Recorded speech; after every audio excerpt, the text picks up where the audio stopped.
সন্ধানে SB news 24 TV. বিসমিল্লাহির রহমানির রহিম। দীর্ঘ এক মাস সিয়াম সাধনার পর আজ ঈদুল ফিতর। আমি আজকে এই ঈদুল ফিতরে বোয়ালখালীবাসী এবং আমার দলের সকল কমিটির প্রতি ঈদ মুবারক জানাচ্ছি এবং ঈদের শুভেচ্ছা জানাচ্ছি।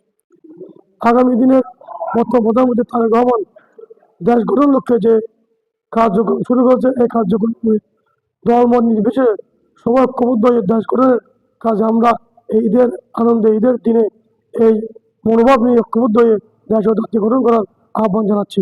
সবাইকে আবারও ঈদের শুভেচ্ছা ও ঈদ মোবারক জানাচ্ছি।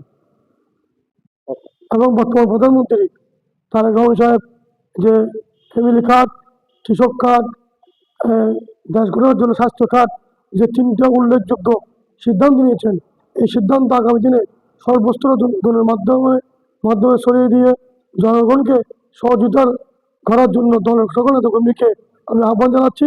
এই জিনিসগুলো যেন আমরা সকল দলের নেতাকর্মী ঐক্যবদ্ধ হয়ে মানুষের ঘরে দুয়ার করে এই জিনিসগুলো পৌঁছে দিতে পারি। দেশ গঠনের জন্য অন্যতম উল্লেখযোগ্য কাজ করবে। আমি মনে করি সবাইকে এই ব্যাপারে সজাগ থাকার আহ্বান জানাচ্ছি।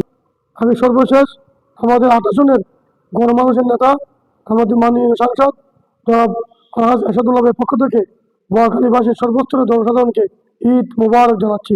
সাথে সাথে আমাদের বর্তমান প্রধানমন্ত্রী তারেক রহমানের পক্ষ থেকেও আমাদের দলের সকল নেতাকর্মী সহ সর্বস্তরের জনসাধারণকে আমি ঈদ মুবারক, ঈদের শুভেচ্ছা জানাচ্ছি।